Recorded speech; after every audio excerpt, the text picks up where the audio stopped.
Eat, Drink, DFW from the Dallas Morning News is made possible by Central Market. North Texas food fans, it's time for another episode of Eat, Drink, DFW from the Dallas Morning News.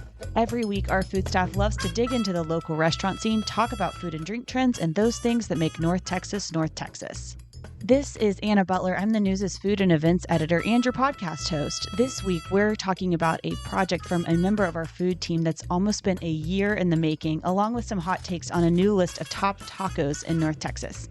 So stick around. You won't want to miss this. Central Market is really into food. Like when we say cheese, it's in 12 languages into food. Butchers, bakers, and sushi roll makers into food. We're talking so obsessive about quality you could shop blindfolded into food. Central Market is really into food. If you are too, then let us turn your shopping list into a treasure map. Get inspired, get adventurous, or just get a chef-made dinner when you've got more taste buds than time. No place makes every meal more amazing like Central Market. Really into food. Shop now at centralmarket.com.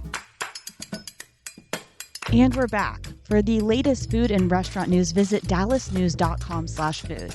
And we'd love to hear from you. If you have any food questions, a need for restaurant ideas, and more, reach out to us by visiting dallasnews.com/ask-eat-drink. Today, I'm joined by our food writers, Claire Baller, Sarah Blaskovich, and Imelda Garcia. Hi, guys. Hey. Hi, Anna. Last week, Imelda launched the first story in a series she's been working on for the better part of a year. Essentially, this series, called DFW Sabores, is exploring where to find authentic Mexican food in North Texas. The way she's organized it, we're essentially going to be taken on a journey region by region as she highlights a handful of dishes from each region. So I've got to know, because I was not here for this ideation, how did you even come up with this, Imelda? Yes, DFW Sabores was born at the beginning of 2024, and it was named by our former editor, Erin Buki. So this idea came from the intention to showcase all the great food that Mexicans have, and that sometimes it's hard to tell that is something is Tex-Mex or Mexican food, you know. So some time ago, I was talking with Francisco de la Torre, who is the Mexican consul in Dallas, and we were talking about this, about all the stories behind our food and our culture, and that's when this project was born. So with DFW Sabores, we want to show, or even better, map some places that offer authentic Mexican food here in Dallas Fort Worth. I know this is ambitious, but okay, let's try to do it. And you know, there's not only one kind of Mexican food for the whole country, but rather each region has their own dishes, and they are very different from one another. So what we did was to divide the country in 9 regions that we think have some of the key dishes of the country. So these regions are Monterrey, Baja, Mexico City, Western, which includes the states of Michoacán and Jalisco, Northern, which includes Sonora, Chihuahua, Coahuila, Tamaulipas, and Durango, Oaxaca, that is worth a whole section by itself, as you know, Pacific, that includes Sinaloa and Colima, Central Mexico, which will include Puebla, Aguascalientes, Tlaxcala, the state of Mexico, Hidalgo, and Guanajuato. And finally, Yucatan, that also is worth a whole section. So in this DFW Sabores, my colleague Juan Figueroa is in charge on video and photo. And together we are going to dive into these most representative dishes of this region, and we'll talk about their origin, and most importantly, we'll talk about the people that cook those dishes here in North Texas, because you know that's the region of the DFW Sabores. We want to tell the stories behind those dishes, and of course, also we want to know where to find them here in DFW. Imelda, this is so cool. Yeah, we are. It's ambitious, you know, but we are going to try to make our best. I enjoyed your casual mention of just being like, when I was meeting with the consul. How often do you do that? When does that happen? When does it come up? He's very friendly, so you will know him sometime. Yeah, but we can invite him and talk about this because he's like he's very involved in all the culture and restaurants, and he loves food. So that's something that we have in common. Yeah. So your first story for this was about Cabrito. How did you pick Monterrey, though, as a place to start? And I apologize for my accent throughout all of this. No, it's okay. Because we have a lot of people from Monterrey here in DFW. There are a lot of places that sell that kind of food. So we thought that it was very important for representation to those people that are here in Monterrey. Is there a reason why a lot of people from Monterey live in Dallas? Yeah, because it's near here. I mean, Monterrey is the second largest city in Mexico, and it's only like 500 miles south of Dallas. So it's a good place for them to come to immigrate here. And some of them even come and work, and they go. I mean, not daily, but a lot of them has businesses here. So it's like there's a connection between the two regions. Hmm. So this is going to be a long-term project, right?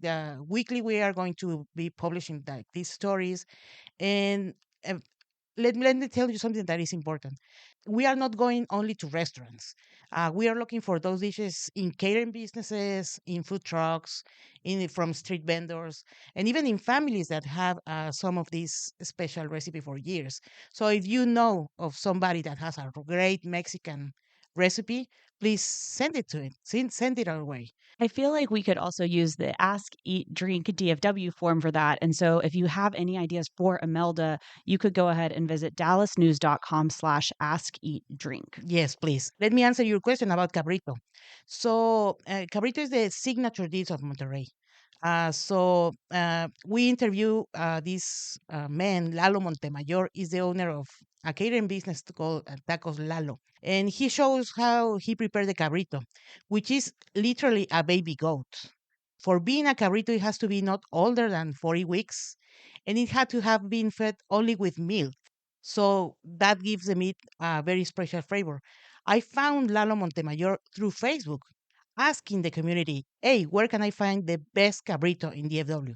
And a lot of people point me at him. So I went there and he cooked the cabrito, and we witnessed the whole cooking process. So it was fascinating. And this week we are publishing about trompo tacos that are very popular also here. And I'm sure you will enjoy that story also. I'm excited to be able to read about the Trompo ones. The photos that we have, though, from your experience with Cabrito was amazing, though.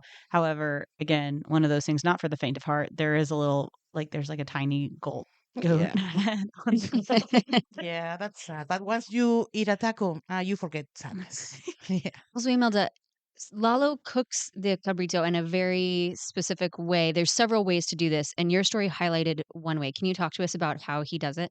Yeah, so cabrito can be prepared in several ways. The most traditional is when they put the animal in a rod and they prepare it charcoal style. And but Lalo prepares them al ataúd, which translates as a coffin. So it's a little box where he put the animal and then the charcoal is outside. So it cooks by the heat in the box. So that protects the animal from the dust, and all the elements and everything. But you can prepare also al horno, which is oven roasted, or even in a stew. So it has very very different preparations. This box preparation that you're talking about, the coffin, if you will, reminds me of how sometimes we can roast a pig. Some barbecue guys do it that way. Um, True. and I think they also do that in some Hawaiian cuisines. But I think is it similar? Yeah, yeah, that is similar. The thing about cabrito is you hate it or you love it Hmm. because it's very strong and it has like this, I don't know, like this hard consistency. So a lot of people love it, and it's a really expensive dish. Some cabrito maybe you can pay 350 for it. For a So whole animal? for the whole animal. So it's mostly for parties, and the day of the mother, of the Father's Day, or things like that. How is it typically eaten when it's cooked this way, the way that Lalo cooks it? Once it comes off the heat, then what happens next? What is the most traditional way to eat it? You just eat it. You just dig in. Yeah, you put it in pieces and put it in a tortilla and go ahead and put some salsa on it, and that's it. For this event that you attended where it was being catered with the cabrito, it was part of a carne asada event? Yeah, Was that kind of the idea behind it? It was almost like a buffet where you could go through and make your own tacos? yeah. He had a family reunion for that, so he invited family, and we even witnessed how they pray over the food, and we were part of that thing. That's what we were talking about.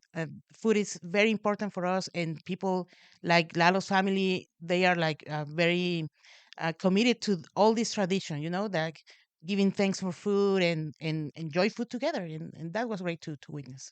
And he even sources his own baby goat from Monterey Yeah, still. true, true. He brings the animals from Monterey, so he's sure that the animal have never tried even grass or anything else that milk. So Yeah, and then I think the scientific reason for that is that there are 4 stomachs, but while having milk only, you only activate 1 stomach. So it's not basically certain things that your body produces don't happen because you haven't tried these other types of food. that start a chemical process that changes the flavor of the meat. So that's why a cabrito must be a baby goat. While anyone is listening to Imelda talk about this wonderful story, I really want people to see Juan's pictures as well, because a lot of the stuff she's explaining are explained there. And these pictures, like, look at this one, you guys, the right off of the grill, there's just these like crispy on the outside pieces of meat that are on a styrofoam plate. Like you just pick them up and eat them right away. And that makes me want to have been there. Imelda, this looks like a really interesting interview. Okay, I have to know, do you eat the machitos? No, I didn't. I don't like them, but some people love them. So Can you explain what they are? yeah, they are a combination of the liver and the lungs and the stomach of the cabrito. So they put it together and they involve it in an intestine of the cabrito, and they roast it along with the cabrito. So they eat this separately because I mean they have to open the cabrito, but they get advantage of everything of each piece of the animal. So Let me say that I think the beautiful picture I was looking at were these organs wrapped in small intestine. I didn't know that in advance. It's possible because I had the same impression when I looked at it the first time. I would say if you're looking at the cabrito, you think that it has been spatchcocked. One of my favorite words to say, but I'm pretty sure that looks like the way that they get the most even cooking. It's how all of this works. Again, we talked about butchering last week. It's not for yeah, everybody. yeah, that's true. So people, if somebody has a great tip for us, please send it our way. All right, a little bit more on the Mexican food train, but also a little bit of Tex-Mex too. Texas Monthly unveiled its top tacos list. And Claire, you actually wrote the story about this. You have a few more details. Can you tell us more about that? Mm. Yeah, Texas Monthly dropped this list this week, and this list comes to us from their taco editor, Jose Relat, and his job is what you would think it is based on the title. He writes about tacos and pretty much only tacos. But you can imagine that's a huge job in the state of Texas. There are many, many tacos in our state. So, what he did was travel all around the state, trying as many tacos as he could and finding the top 50. And so, in this list, North Texas actually has 8 tacos that Hmm. appear on it. That's wow. That's pretty good. Yeah. It's so many more than we usually have in a statewide list of anything. Yeah. And 2 of them are in the top 10, which is Awesome. Wow. perhaps even more impressive. So the 2 that made the top 10, and now keep in mind, we are talking about best tacos specifically, not necessarily best restaurants that make tacos or best taquerias. We're talking about specific tacos. So Jose calls out specific tacos from each place. And so the 2 tacos from North Texas that made the list of top 10 are from Mascaras Mexican Grill in Oak Cliff, which came in at number 9, and Revolver Taco Lounge in Deep Ellum, which came in at number 4. And the 2 tacos that were called out from each of those places are the Pulpo al Pastor taco at Revolver Taco Lounge, which is a marinated octopus that's cooked on a vertical rotisserie. This is something that Chef Regino Rojas has become rather well known for, I think because he was featured in a Netflix documentary in part for that taco. And then at Mascaras, the taco that Jose called out was the tacos ahogados. Imelda, I think you talked to us about this a little bit on this podcast at one point about this taco from Mascaras. Can you tell us what you love about it? Yes, I love both tacos. Yeah, the al pastor octopus tacos, they are really, really good. And they are very popular in the Pacific side of Mexico, like Sinaloa or all of that places. They are really good. I mean, but Revolver tacos, their tortillas are handmade, so they are really good tacos. In Mascaras Mexican Grill, they are amazing. I mean, all the tacos that they have are amazing, but the tacos ahogados over there, they are like really, really traditional from Guadalajara, and they are really good. They are these crunchy tacos bathed in a very liquid salsa with some onions on it. So they are amazing. You have to try them. Actually, we have a photo right here. These are the tacos abuelos. They Yeah, are they here. are beautiful looking tacos. Yeah, they are beautiful and they are delicious. It looks a little bit like an enchilada. Yeah, but they are crispy. That's the difference. All of us listening who want to eat these tacos should go do that now because I think there's a fair chance that one of these two restaurants could be talked about by Michelin next month. And then I also think that the rest of the ones on the list that Claire's about to talk about, could be contenders too. We've said that Michelin wants to look at our barbecue and our Tex Mex and our tacos. Well, here's a pretty good list of a Mm-hmm. bunch of great tacos in Texas. Michelin would have already made its list by the time Texas Monthly's list came out, but I think, those of us paying attention, go eat these just in case they become more famous. This list is really robust. I mean, it's I mean, we're a little biased, right? I mean, we are here in North Texas. We're always happy to see North Texas restaurants make a list like this. But I think that we'd probably all agree that the places on here deserve to be on here. So the other spots, let's go through the other ones that are in Dallas. So we talked about those two that made the top 10 that are in Dallas. There's also El Come Taco in Old East Dallas, Molino Olio in the Design District, Mm-hmm. which is not a restaurant per se. Mhm. You can order ahead and pick up from them. So Yeah. just a note to people listening, don't type that into Google Maps and expect to like show up and sit down and eat. And then there's also Resident Taqueria in Lake Highlands. So the majority of this list of the 8 in North Texas are in Dallas, but the other 3 are not, and they're spread out, and it's pretty cool to see. There's Don Artemio in Fort Worth. There is Vaqueros Texas Barbecue in Grapevine and Zavala's Barbecue in Grand Prairie. So it's pretty good representation. We Totally. have Fort Worth in there and 2 other cities in North Texas, which is really cool to see. I haven't been to Vaqueros yet, I'm sad to say, and I'm interested in that one. I was actually there the other day. I was nearby for something else and was like, "Oh, this is great. I'm Uh-huh. gonna go." And then it was like not the day they were open, Oh, which shit. is such a sad thing. So I'm gonna make sure I get over there soon. Same. I think this is great because it has a lot of little places, and for representation, it's amazing that we have all of these cities in there. And I have homework. I haven't been in some of these places, so I'm gonna be there. So I'm going to be honest. My mind is blown because when you were describing how the octopus was cooked and you were talking about the vertical rotisserie, in my life, I've always thought that revolver was named after the thing that Colonel Mustard had in the lounge from the Clue game.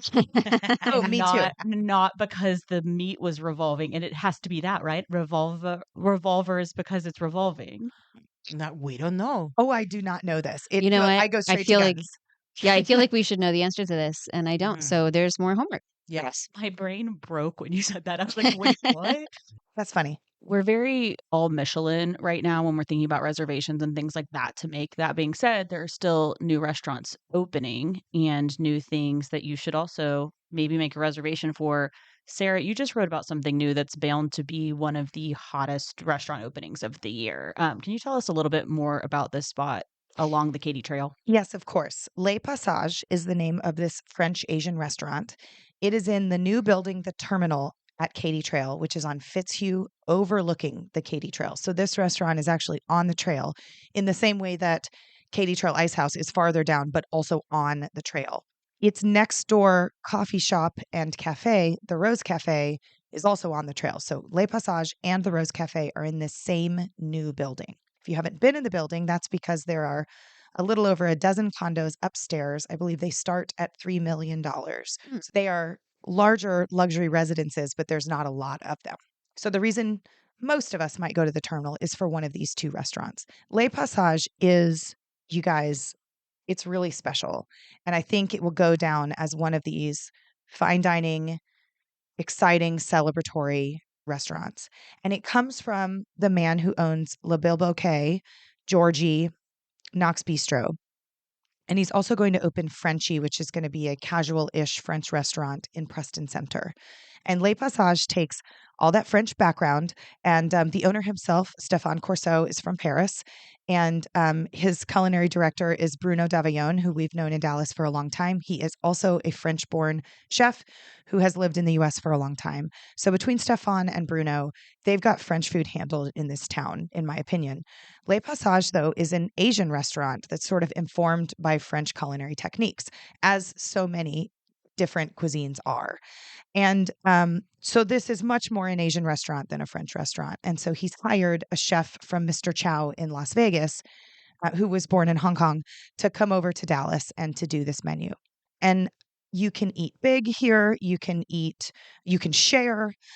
It's a place that doesn't draw boundaries around which parts of Asia it chooses to be in. And I think that's worth pointing out because, we have plenty of restaurants that are Vietnamese or that are Chinese restaurants or are Thai restaurants. And this has pieces of all of those without, in my opinion, trying to be too much everything for everyone. So some examples of what you might eat here: eggplant miso dumplings, Vietnamese spring rolls, Peking duck for 4 people.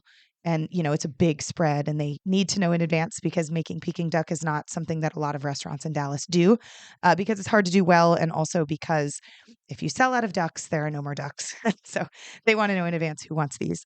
But they have a really beautiful shrimp dish called green prawns chows that's named after Mr. Chow's, and it's a famous dish at Mr. Chow's. 5-spice duck breast, steamed halibut with a ginger beurre blanc sauce and snap peas and Thai herbs, and all kinds of other stuff. So this is a special occasion restaurant. It is mostly dinner, except for on the weekends when they'll do a brunch service. And they also hired George Kaiho, who worked at Jettison and owns Ka Tip in the Dallas Farmers Market. And he is running their bar program. There's just a lot of star power at this restaurant. Beyond the food, it is so pretty. So the whole place is designed to feel like you're inside a train car. And Stefan, the owner, took inspiration from the Orient Express, which was a luxury train car that went all over the place. And I think that idea is shown on this menu, that you can kind of go anywhere and eat all kinds of different food in a room that feels so incredibly fabulous. And so it's a monochromatic room in shades of plum. So purpley pinky everywhere. And everything about it just feels really upscale and it feels somehow current. It feels like a restaurant that Dallas deserves. And it feels like the type of food, that if you can sort of save up and go to this place, that is just exciting and cool and different than a lot of the other restaurants we have. And you had a dish there that will stay in your memory forever. Yes, I had a dessert that I kind of lost my mind over, and it was really funny. I was having lunch with someone and I was building this dessert for her and she was like, "I think you're in love." Like she was like, "You're blushing," and you're like, I was just excited about this dish. So it is it's an ice cream sitting in mushroom caramel. And I didn't know what mushroom caramel was. Maybe someone somewhere has made it before, but I'd never seen it or had it. And what the chef does is she cooks down mushrooms into a broth, then takes that broth and mixes it with Pernod and lemon juice and sugar and some salt and makes it into what seems like a caramel. She thickens it in that way, but doesn't add butter or cream. And what it looks like is like a thick jus, maybe. It's dark brown in color. It is not super thick like a caramel. It's a little bit brothier than that. And then a yogurt ice cream sits on top of it. And then the yogurt is wearing a little white hat, which is basically an almond sablé for texture. It's a little cookie on top for crunch. And then there are pieces of fennel. So green little pieces of fennel stuck all the way around this little white top hat. And you take your spoon and you get some fennel and you crush through that cookie and into the yogurt ice cream and at the bottom into the mushroom caramel. And that caramel is so unique. This is not a very sweet dish because the yogurt is tart. And it just, everything about it works. And there's, it's umami. There's a little bit of anise from the caramel and from the fennel. It's a little bit funky in a way that desserts are usually not. And the chef's point was, at the end of a big meal like you might have at Le Passage, you probably don't want something super sweet anyway. And that also doesn't fit in with a lot of the Asian cuisine that you will be eating. There are other dishes that you could get for dessert. And it's funny because I loved this dessert so much that I said to Chef, could this be your favorite? And she was like, well, not really. So we all need to try the other desserts, and perhaps there's something even more exceptional in one of them. But I think food is like music, where everything has been done. And so, in order to make your own spin, your place has to be a little bit different while still working from a lot of the same playbook. And a menu has everything to do with that. Design has everything to do with that. And this dish is, in my opinion, one of one. Wow, I want to fall in love also. Thank you. And then there's also Rose Cafe, which is like the more casual side of this, right? So it sounds like Le Passage is a place that like people should be expecting to make a reservation Yes. well ahead of time, put on some nice clothes, That's it. have a night out. It's a whole thing. But Rose Cafe, from what I understand, is supposed to be a place where you could come off the Katy Trail in your workout clothes You and not be out of place. Yes, you absolutely can. And I think that's sort of shocking next door to this place that is once one of the most exciting restaurants of the year. And yes, it is still charming and chic. The design is lovely in there. It has like these sage colored tiles on the wall and kind of a rose pink accent. And so it's very cute in there. But you can have lunch, you can have brunch, you can have cocktails. Of course, they'll have great espresso and good desserts. So the Rose Cafe, yes, much more casual, still sophisticated in the food it will serve, but you don't have to think in advance about going there, and you still can. Would you, based on what you saw and experienced there, would you yourself feel comfortable going in sneakers and forehead sweat? May I say, uh, if I were working out, quote unquote, on the Katy Trail, which means wearing the matching top and bottom workout outfit, yes. If I had run 5 miles, let me go on record saying I'm not much of a runner of 5 miles anyway. But if I had run 5 miles, I would probably freshen a little bit. Okay, good to know. I would like to say that I think what's happening on Fitzhugh is so fun to watch because when I moved to town about 10 years ago, none of this was there. It was a very, very different thing. And now we've had this, I guess, facelift of sorts where you have Beverly's right there in Clifton Club. You can also go to Regine's. I just mean you could do like a front to end big night out and Yes. go there and have the best time with great music and things like that to cap off your night. But you could also have a great dinner. And it sounds like this is one of those places that you could kind of add to that roster. Yes, and credit goes to Greg Katz at Beverly's for being the first of saying we can have a serious restaurant on this street. And a couple of people clutched their pearls about driving to Fitzhugh and parking in what's a very small parking lot. More specifically, you just let the valet guys park your car because they park like a bazillion cars in that little bitty parking lot and it somehow works. But yes, he thought, I think there's really something here. And then you watched other Dallas restaurateurs like Alberto Lombardi, who owns Maison Chinoise and Regine's, and Stefan Corso, who has Le Passage and Rose Cafe, and others kind of pop up around it. But if you've ever been at Beverly's and you drive west on Fitzhugh, you are at Turtle Creek and in the Park Cities immediately. And so Greg made the point to me years ago, like you are so close to neighborhoods where we think people want to spend money. If only they'll just come on the other side. And it worked.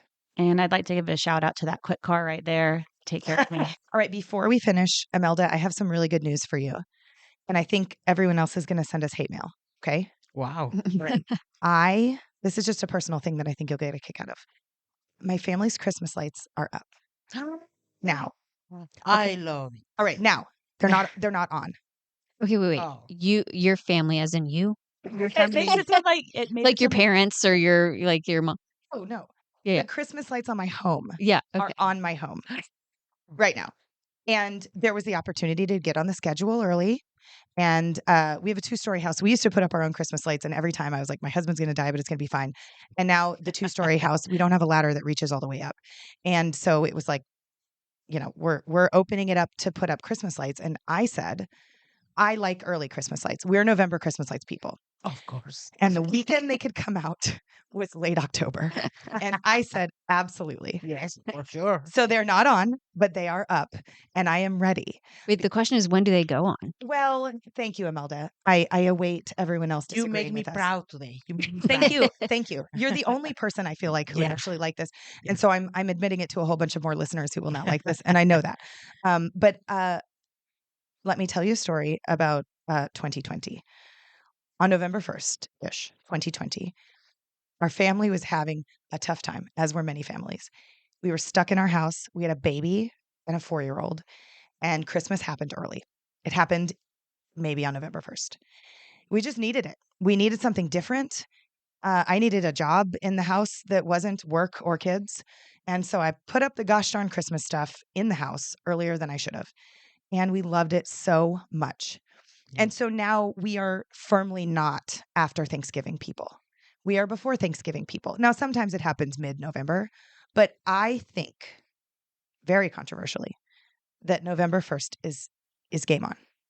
Is this still when you lived down the block from me? It was, yes. I think that you actually triggered the entire neighborhood putting up their Christmas stuff way Yes. before Thanksgiving. Yeah, Brava. Yeah, I honor and accept that. I'm not kidding. I felt peer pressure to do things to my house because all of a sudden there was this trickle effect. We both lived in the same little pocket of Lakewood and East Dallas at the time. And we Yes. didn't know each other, but we knew people who knew the other Yep. type of thing. And I would like to blame. It's not blame because I like Christmas too. I bought a bunch of Christmas ornaments over the weekend. It's not blame. It's brave. I think actually we're the four of us. I mean, I am pro Christmas November 1st. That's what I do pretty You much. are? Pretty much. This is a safe space. I'm shocked. Because Welcome. Sarah, I I really think thought you didn't. that Thanksgiving is the pregame for Christmas. Yeah. Yeah. And I feel like the runway between, we were like way off track. The runway between Thanksgiving and Christmas is not long enough It's for not. that to be the no. only time to get ready for Christmas. Correct. 100%. And Yeah. in addition to there not being that many days, those days are extra busy because you're Yes. shopping and you're entertaining and, there's just like a lot. Also, like in our world, work-wise, it's a wild time. That's right. Yeah. And we're also like, I mean, there's so many restaurant closures and we're prepping stuff for over the holidays when we're out. And it's just like, it's not enough time. So That's right. Well, one reason why we had our Christmas lights put up so early is because one block off of where I live, there's a huge Halloween party, huge, on Halloween night. And it gets really dark really fast. Mm. And anybody with little bitty kids, while it's fun, it turns like a little like don't let go of my hand just because there's so many people. It's not like it feels unsafe. It's just dark and there's like hundreds, if not thousands of people in this like open block party. And so some of those homes turn on their white Christmas lights on Halloween night and you can see in their front yard. Mhm. So everybody's like standing in yards. Now, my house is one block off and is not part of this. So I can't really say that I should turn them on Halloween. So it's a day later. You can wait until November 1st. Yes. But just a few days ago, I was telling my wife, hey, when are we putting our lights? And she was like, wait for Halloween. And I was like, but we can start to look for them, Well, I can't wait for you to tell her tonight. Yes. You won't be the first one. I will tell her, and she's going to be like, oh, okay. So you are a bad influence right over there also. Not sorry. I'm proud of you, Sarah. Thank you. Yeah, but because who doesn't like the joy of the lights and everything? My children were so Yeah, delighted. for sure. And I'm sure. the older one was like, this seems a little early, Mom, but I like it. And I was like, Yeah. both. It's both. Of course. I love it. I mean, not only inspired, but enabled. That's all of Yes. us. No, I am so brave. And on that note, that's all the time we have for Eat, Drink, DFW this week. Again, you can reach out to us to share your food thoughts and questions by visiting dallasnews.com/ask-eat-drink and filling out the form on our website. We appreciate you tuning in and we'd love to hear from you. The show is produced by Billy Kidd. To catch up on every episode of this show and hear more from our newsroom, just follow the Dallas Morning News wherever you get your podcasts. And if you like what you hear, please rate the show and leave a review. Find links to all of our work at dallasnews.com/listen. You'll also find a special membership offer there just for listeners. For the news, I'm Anna Butler. Thanks for listening, and we'll see you all again next week. Eat, Drink, DFW from the Dallas Morning News is made possible by Central Market.